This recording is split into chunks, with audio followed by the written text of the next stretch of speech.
Салам достар, сіздермен болған мен Жолзайтока World арнасы. Достар, бұл бізде үй жануарлары 3-ші бөлім. Бұл соңғы сериясы болады. Бұл сериал сіздерге ұнап жатыр деген ойдамын. Ұнаса менің еңбегімді бағалап, лайктарыңызды басып, подписаться кнопкасын басып, колокольчикті басуды ұмытпаңыздар. Менімен бірге болыңыздар, сериямызды бастаймыз. Кеттік! Бұл ит жазылып кетуі мүмкін, бірақ нақты жазылып кетеді деп айта алмаймын және де уәде бере алмаймын.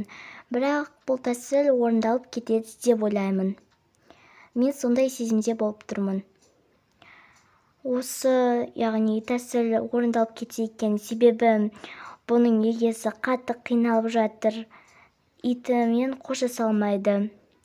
Сондықтан жазылып кетсе екен деп тілеймін. Итімді сағынып кеттім. Қашан жазылып кетеді екен? Жазылып кетсе екен. Мен сол кезде қатты қуаныш едім. Өтінем жазылып кетсе екен.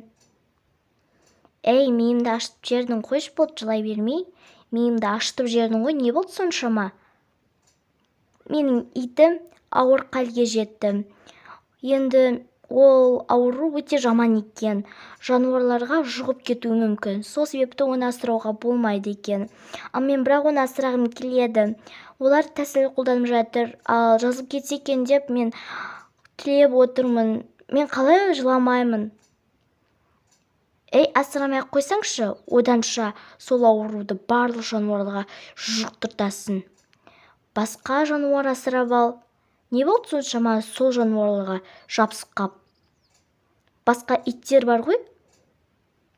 Қалайша, сіз ойланып қараңызшы, мен итімді қалай тастап, жаңа ит асырап аламын. Мен өзімнің итіме бауыр басып қалдым. Мен ешқандай ит асырап алмаймын. Өзімнің итім өте жақсы, мен оны қатты жақсы көремін. Сіз не деп тұрсыз? Сіз менің ашуыма тиватсыз. Ей, сен дөрейткілемей сөйле, ұқтың ба? Мен сенен қанша жас үлкенмін. Мен әжеңмін ғой сенің, а? Қош болды, жылай бермей. Миымды ашып жібердің сен де бір. Сені 1 минутқа бола ма? Саған бір шаруа айтуым керек. Енді шаруа дегенде менің миымды ашып жібердім. Оны айтпасам болмайды. Қуып жібересіңдер ме, білмеймін. Бара бер, боссың. Жақсы. Жүріңіз, сыртқа сөйлесіп қайтайық. Иә, не болды, айта беріңіз. Жәнегі бір бала итін қатты сағынып өліп жатыр. Қатты уайымдап жатыр десек те болады. Ол бала жылай беріп, сөйлей беріп, менің миымды уже ауыртып жіберді ғой. Менің давлением көтеріліп кетсе не істейсіңдер, а? Ол итті оданша оған бермей-ақ, басқа итті бере салыңдар.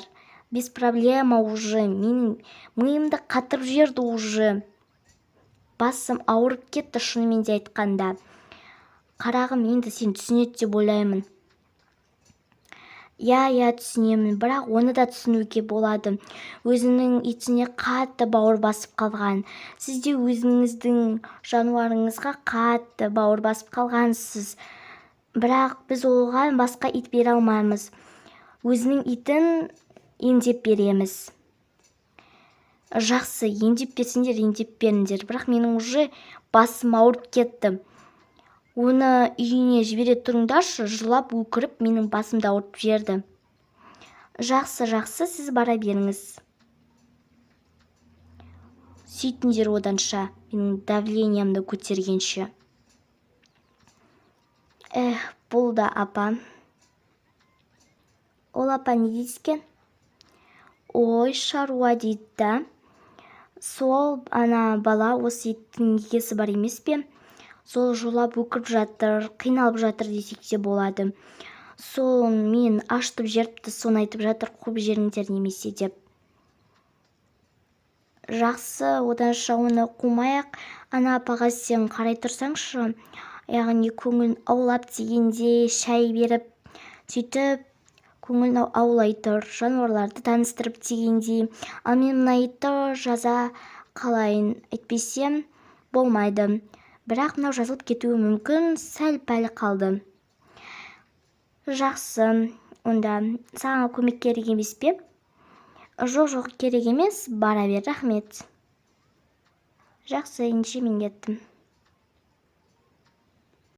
Әже, мінеки мына жерде иттер.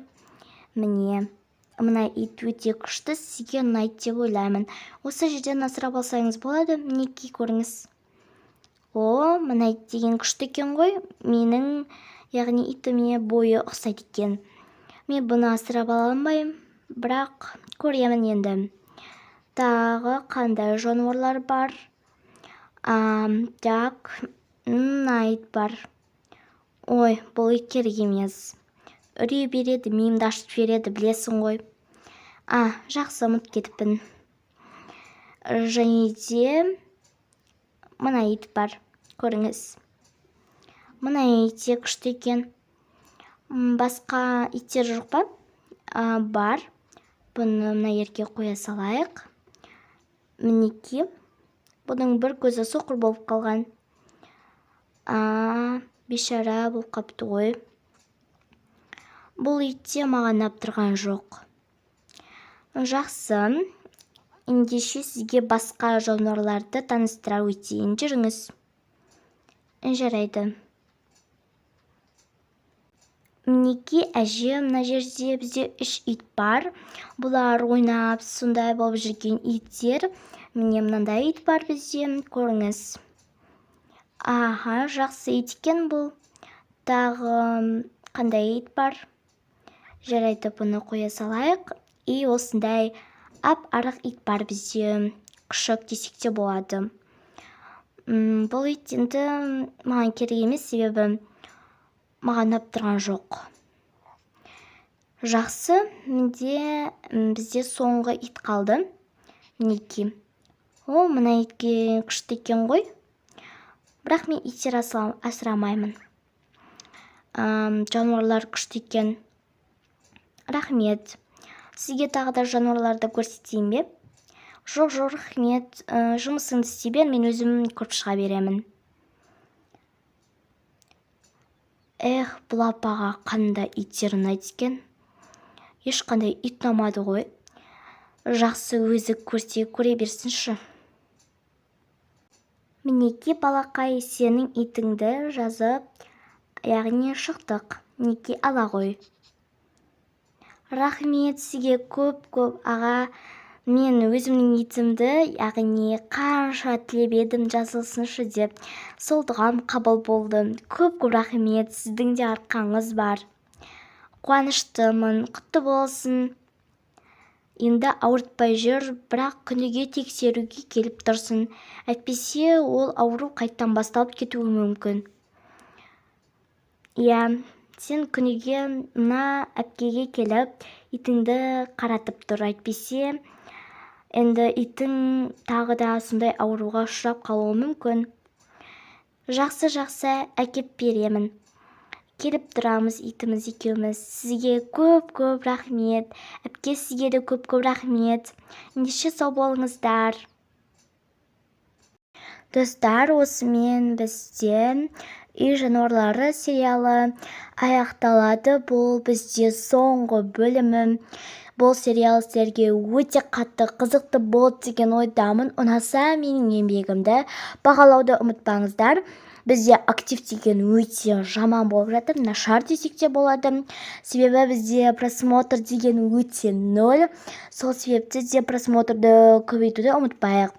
Ал ендеше мен қандай сериал түсірейін, комментарияға жазыңыздар.